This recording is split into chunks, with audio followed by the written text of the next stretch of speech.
quickly. But we had a cliffhanger, as you recall, at the end of that discussion. And I said, did you notice that number at the end of Lamech's days? And it was 777, and I heard kids in the background, and we stopped. Okay? Did anyone jump off of that cliffhanger and figure out what I was going to say tonight? And if so, anybody got any ideas what parallel I'm going to draw from that number? Lamech lived 777 years. If you get it, you get bonus points. Okay. How many generations was there between Cain and Lamech? 7. What was Lamech's revenge? What fold? 77. One more. What was Cain's revenge? 7-fold. Lamech said, if Cain's revenge is 7-fold, mine is 77-fold. Lamech, you could say he's possibly, I don't think he was named after his, what was that, 6th great uncle? But I guess it's possible, right? No, that would be brother. No, uncle. But anyways, it's interesting that in 7 generations, we got from Cain to a murderer and a man that took 2 wives. And in 7 generations, we got from Adam, or from Seth,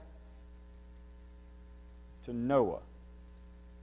And the reason I want to draw that out is I want you to pay attention to the fact that godly families can create awesome men and women. Okay? And where I'm going with that is, in 7 generations, evil families can create more or less evil. Not your question. Okay? I find it interesting that if you look in anything about Hebrew or the Bible, the number 7 is considered perfection. Lamech died as perfect of a year as you could die. His 777th year. And he fathered a very unique man, and one we're going to spend some time talking about tonight, and I hope we don't get too bogged down in the controversial stuff in the first few verses, because that could get fun, and it might, and if it does, that's totally fine if it does. But next part, verse 32, is where we didn't quite get to that. Verse 32 is, after Noah was 500 years old, Noah fathered Shem, Ham, and Japheth. The genealogy stops right here. And it kind of tells you, the Bible's going along, it's going through all these generations, you get to Noah, and it gives you his 3 sons. Everybody else, you got 1 son. Did you catch that? Except for the phrase, and other sons and daughters, and we brought out how big that number really could be, given the length of time these people lived. If you just apply the same standard of how long we're fertile in current days versus if they were fertile the same percentage of their lifetime. And so you get to this point to where this genealogy ends. The only point of this genealogy is about Noah. Did you catch that? No other purpose. And so whenever we study a book like Genesis or a book like, nothing's coming to mind, that's my memory I was talking about. Another book with a lot of genealogies in it, I'm just going to say that, and then you can come up with your own. Anytime we study a book with genealogies, it's real easy, like when we read Matthew, for example, just to read through it and just get to the end and go, okay, I'm at Jesus, I'm good. Those names are there for one of 2 reasons. One, to keep the family line going, or because they're important people. For example, if you just skipped over the genealogies of Jesus, you would miss Tamar, which to me is one of the best Bible stories to tell a group of 7th and 8th graders. They love that story, by the way. We never teach them that. Okay? Because we don't like talking about Judah having relationships with the prostitute. Right? Not a good story, but I'm going to tell you, you tell that story and about the twins and the one that stuck his hand out first and the other one came through, they love it. Teach those stories. So those genealogies, don't just run right through them, I guess is what I'm saying. So don't run through this genealogy because you would miss Lamech, having the same name as another person's 7 genealogies. You'd miss that 777 that's unique about his age. You would miss the 777 that's unique about the 77 revenge that his family member said, and possibly his namesake said. So don't just read through these and just say, I don't need that part of the Bible, because it's not true. They're there for a reason.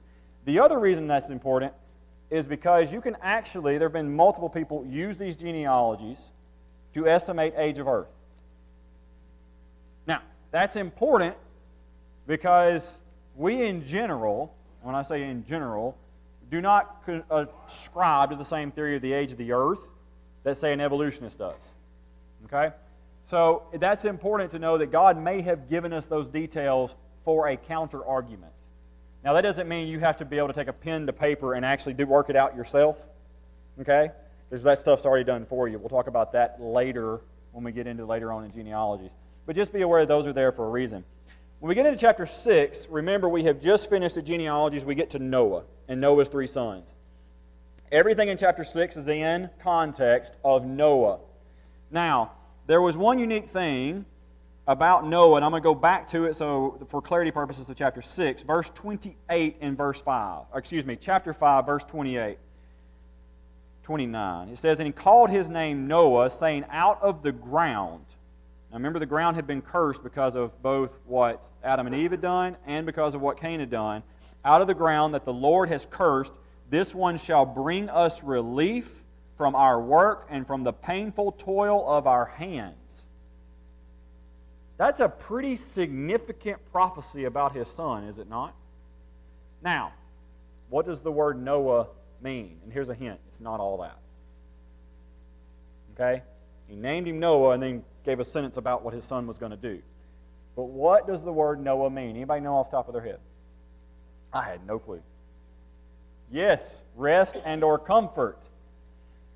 In other words, the earth was going to rest because of Noah. Now, what do we know about Noah? What's the story we tell? There wasn't rest. The man worked his hands off. He built an ark, and this really terrible cataclysmic event happened, right? There's no rest in that. Chapter 6 defines for us what the earth is going to rest from. Now, if we go all the way back to Genesis 1 and 2, we remember that man was created to be the stewards to the animals. That was his primary job, was to keep it under subjection and make sure those animals were taken care of and kept under control. That was his purpose. The wife was created as a helpmeet to him. That's as far as it goes as defining what the helpmeet means. Okay? However Adam and Eve worked that out was their business. But that was their primary purpose, to work and keep the garden, to keep the animals in subjection. So we know the Noah's Ark story about all the animals, right? So isn't it interesting? So what are we resting from? Noah worked. Noah didn't rest. But the prophecy didn't say Noah was going to rest. The prophecy said he would bring rest to the earth. Okay, there's a difference. So chapter 6 is going to define for us what the problem was. Why was the earth upset? Okay? We did a road trip up to the Northeast, and I never will forget this conversation. I tell this story all the time, but it depends on how far up you go. You've got to start saying New England. I'm still not sure why. Okay? But you get far enough up there, it becomes New England. Apparently they really like the Brits. But it's not Northeast. But where I was at, in my mind, it was the Northeast. We went all the way up to Boston by car with 2 kids in the car. Okay? Great trip. Would recommend it to anybody. When we got to Plymouth, there was this place called Plymouth Plantation. I promise I'm going somewhere with this story. We go to Plymouth Plantation, we're walking through, and we come up to the Wampanoags. Now, the Wampanoags are the original Native Americans that were living in that village when the Pilgrims landed. Okay? That's where they trace their ancestors to. There were 2 unique conversations. One was a man that was saying the Bible said slavery was okay. He was actually quoting the Book of Mormon, and when I corrected it, he just... I'm like, the Bible doesn't say that. It doesn't say that. You're talking about the Book of Mormon. Same thing. Not the same thing. And he's trying to act intellectual, and he's having a conversation with this Wampanoag guy, and the Wampanoag guy is talking about, Mother Earth and all that type stuff. We leave this conversation, and by the way, there's a great bow and arrow story that I got to tell you privately that's not part of this class about how my son could handle it and his kid had to ask permission, but that's a totally other problem, totally other issue. We leave there and we go to this tent, for lack of a better term, hut. I don't know. It's not a teepee. I don't know what it was called. But anyways, we walk in this little house and there's smoke in the room, and there's this dude sitting on with basically a leather flap covering himself up, and he's sitting there, for lack of a better term, politically incorrect, Indian style. Can't make it up. All right? So he's sitting there, and I don't know how me and him get in this conversation, but we're starting to have this conversation, and suddenly I have been moved from thinking a normal history lesson into what I would best describe as Mother Earth is mad because too many people are living on it. And he started quoting facts and reasons and water tables and all this stuff, and I'm sitting there going, he actually made a lot of good points. And what I mean by that is there were so many people living in that area of the country, and if you've ever been up there, you know what I'm talking about, that the ecosystem cannot support the people. And that's why we have these pollution issues, and we have all these cancers, and we have all these things, right? Now, if you take that conclusion for a little step further, the answer is to kill the people. You catch that? Okay? But where I'm going with this is I want to take you from that mindset, the earth was upset, and apply that to chapter 6. The earth is upset. Why is the earth upset? Why does the earth need rest? Make sure I'm not running out of time. Verse 1, chapter 6. When man began to multiply on the face of the land, and daughters were born to them, the sons of God saw that the daughters of man were attractive, and they took as their wives any they chose. Stop. Who wants to ask the question? Who are the sons of God? Okay? Stopped right there for that purpose because I knew that question was coming. There are 3 explanations that I have come up with. Number 1, they were angels that left heaven and had relationships with earthly women. Okay, there are Bibles that claim that, and I can give you scriptures where that comes from, and we're going to get into that because there's 2 that I think I like the best. The second one were basically tyrannical kings of Cain's era. I can't go to that at all because I would never understand why a tyrannical king from Cain's lineage would be called a son of God. It makes no sense. The third one, and the one that I think I like the best, because I think it fits the context of chapter 4 and 5 better than anything else, is that the sons of God were the sons of Seth, married and mingled with the women of Cain. Now, remember what the description is. When you have Cain's side with Cain's side, they all became evil. You get to Lamech at 7 generations, and we have some pretty serious problems. If you follow Seth's lineage is producing godly men all the way down to Noah. That's what I ascribe to. Now, I'm going to present the 3 verses that I have found about sons of God and what are the other options. I don't want to spend a ton of time here, but I want to make sure that Miss Rogers up here has been working with me to debate, been a great help. She knows I'm a big believer, and you got to present both sides, or you don't really know what you believe. Okay? So, here we go. Job. Let me find my verse again. 1 verse 6. People that say these were angels that came from heaven and had relationships with females on earth use this as their verse.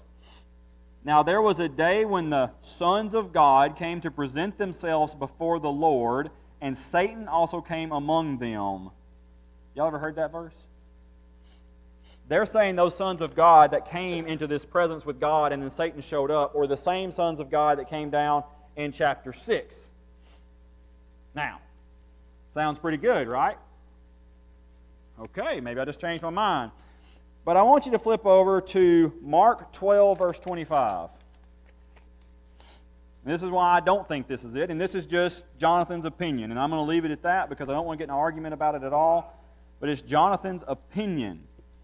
And you know what that's worth. Not a whole lot. Mark 12, 25. For when they rise from the dead, they neither marry nor are given in marriage, but are like angels in heaven. Now you're like, what in the world are you going to with that? If angels cannot be given or taken in marriage, how could they have relationships with women on earth? Now this is where if I was trying to sell you something, I'd just stare at you till you talked. Since this is a class, I can't do that. Now, that verse is okay, but I'll tell you what I would counter that with. If I'm in debate class with Jonathan, I would say I would grab right a hold of that angels in heaven, and we're not talking about angels in heaven, we're talking about angels that came down the earth. That's what I'd say to you.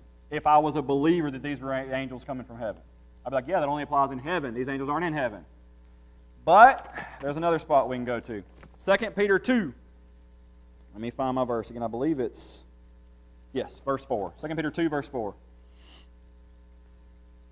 And by the way, I got all of this from this study Bible. everything I'm telling you right now. That was my first reference to find this.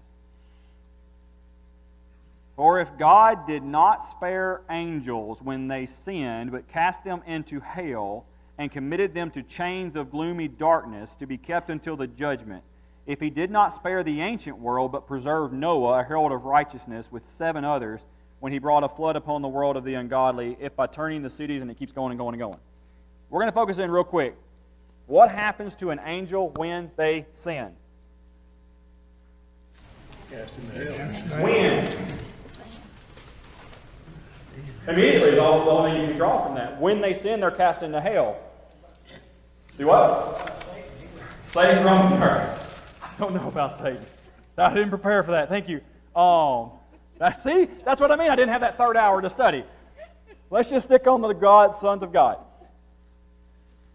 My thought on this is, in this verse, and you go to in 2 Peter, if an angel is sent to hell when they sin, the moment the act starts, they are condemned. Now, where I'm going with that is, therefore, it would be impossible for them to actually carry out relations, to actually have children with son of man or women of men. Now, like I said, you are welcome to agree or disagree. Now, part of the problem with this is there's some more verses in just a few minutes that we talk about giants. And so people think, angels are big. They had children. Must be big also. Right? That's the logic people use. But the problem is when I read 2 Peter and I read Mark, I don't think angels have a chance to do it. Now, I may be wrong. Okay? That's why I ascribe to the Cain, what I call the sons of, or the daughters of Cain and the sons of Seth. You're welcome to disagree. We're not going to have a long, drawn-out discussion right now. We can do that after class. But those are my opinions, and that's why I stand where I do. I have no idea what the sons of God were in Job. No clue. I don't mind telling you that. I'm not even going to try to tell you what I think they are, because I don't know. Does that clear anything up or make it worse? Thank you. Yeah. That's kind of where I got to. All right, verse 3. Now this one I like. Then the Lord said, My spirit shall not abide in man forever, for he is flesh. His days shall be 120 years. What's the problem with that verse? That's what most people jump to. How long did Shem live? 600 years. Was Shem alive before or after this statement was made? During. But if you go further, Peleg lived 239 years. So if I ascribe that this is how long they get to live, God lied. And I had never thought of that until I studied this tonight's lesson.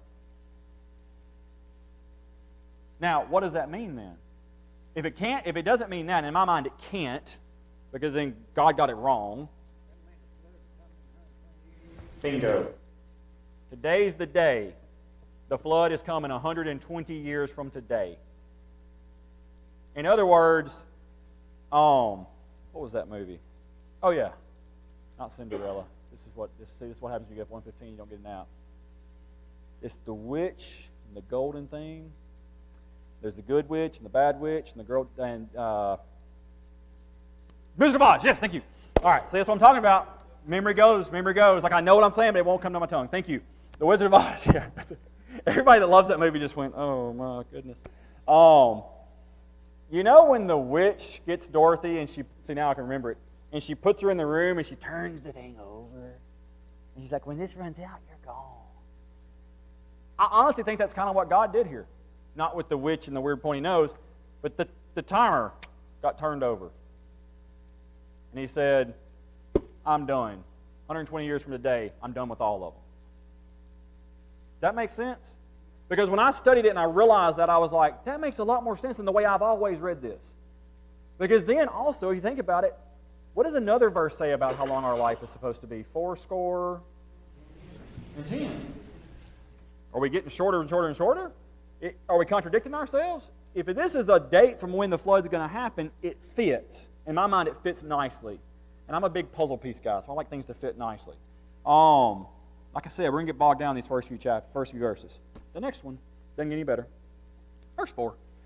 The Nephilim were on the earth in those days, and also afterward, when the sons of God came into the daughters of man, and they bore children to them. These were the mighty men who were of old, the men of renown. Now, Nephilim is also in Numbers, I believe. Don't quote me on that. Maybe Leviticus, but I think it's Numbers. That word's used twice. Okay? It's got to be Numbers, because Leviticus, it wouldn't fit what it's talking about. The reason I think it's Numbers, thank you, 33. Yes. All right, so Nephilim in that sense is used describing the Canaanites. And in that verse, we ascribe them to being giants because they talk about being grasshoppers in their sight. Okay, is where we get all that stuff. And remember, the spies didn't want to go into the land. So we automatically assume when we read this, it's referring to the same people. It's not necessarily referring to the same people. It may be referring to men of larger than normal stature. But what we know about these men is in the verse, by the way. They were men of renown. That doesn't mean they were good men.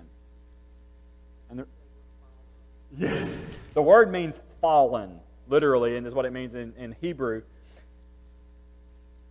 They were warriors, and they were good at what they did, and they sowed death in their way. So what this is saying is, when the sons of God, and if I preside, that is Seth's descendants, are having free sexual relationships openly, without regard, with the daughters of Cain, the evil people. Okay? Sexual sin has always irritated God. No matter how you slice it, that one has always irritated God. That is rampant on the earth. And he's saying, while that's going on, if that wasn't bad enough, these men, these fallen men, as the word actually says, these fallen men had gotten so good at killing people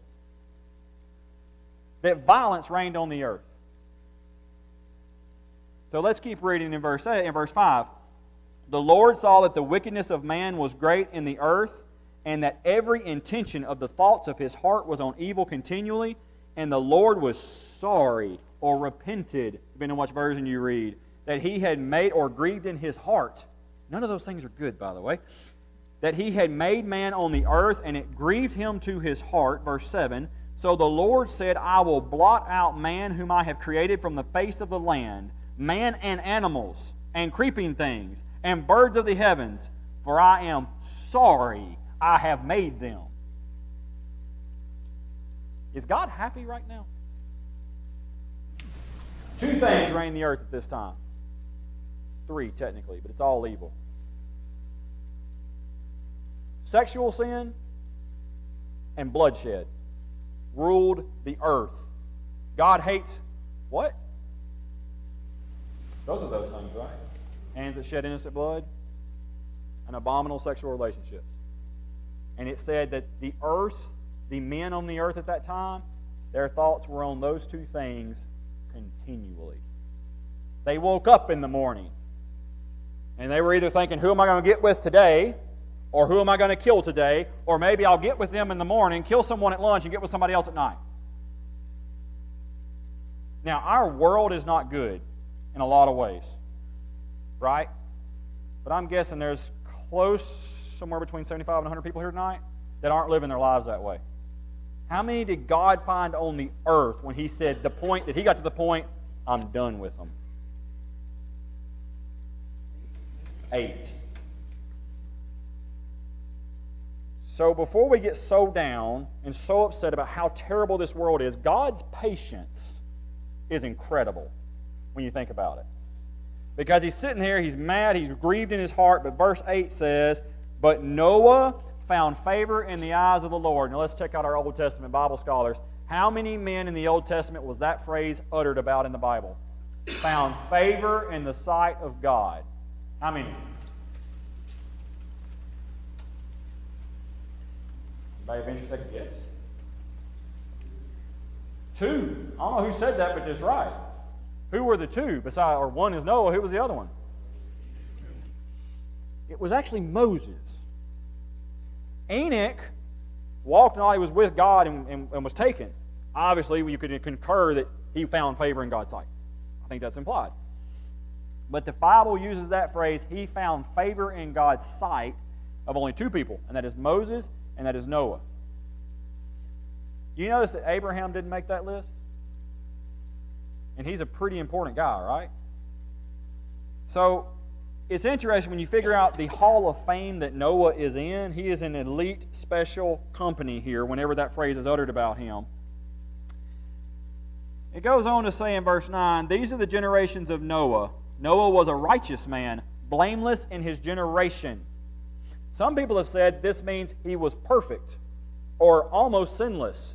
Now we know that's not true, at least at the end of his life, because all men have sinned and come short of the glory of God, right? So we know he wasn't sinless. I would like to say I want you to study on something, and I'm not going to imply or make any statements about anything, okay? I just want you to, this is what I call, I think we had a sermon on this recently, if I'm not mistaken, it was Sunday, about how I wish I could take you to the weightier matters, but you're not ready yet. Or was that Sunday class? I think that was Sunday sermon. Was that your sermon? Sunday school class. I'm sorry. Good job, Bo. I tell you, that memory goes nuts. The concept is, when I'm going with this is, that phrase, blameless in his generation.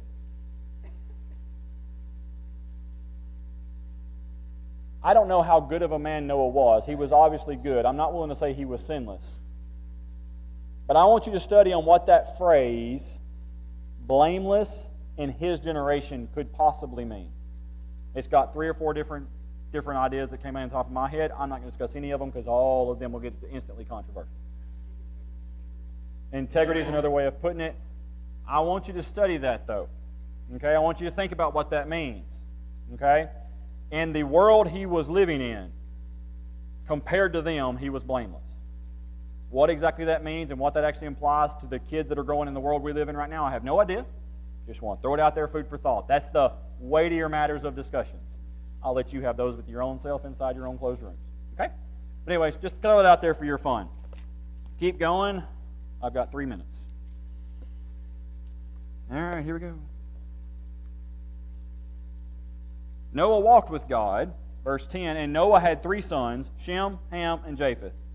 Now the earth was corrupt in God's sight, and the earth was filled with violence. And God saw the earth, and behold, it was corrupt, for all flesh had corrupted their way on the earth. You notice in the theme how many times he talks about the earth being corrupt?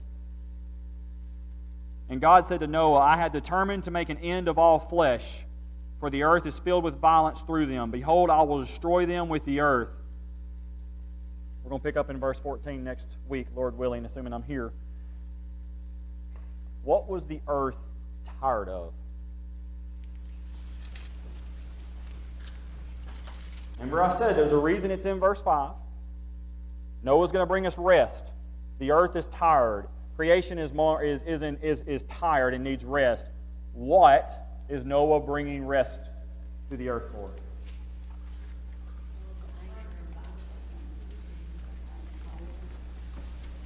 The earth got a really good bath.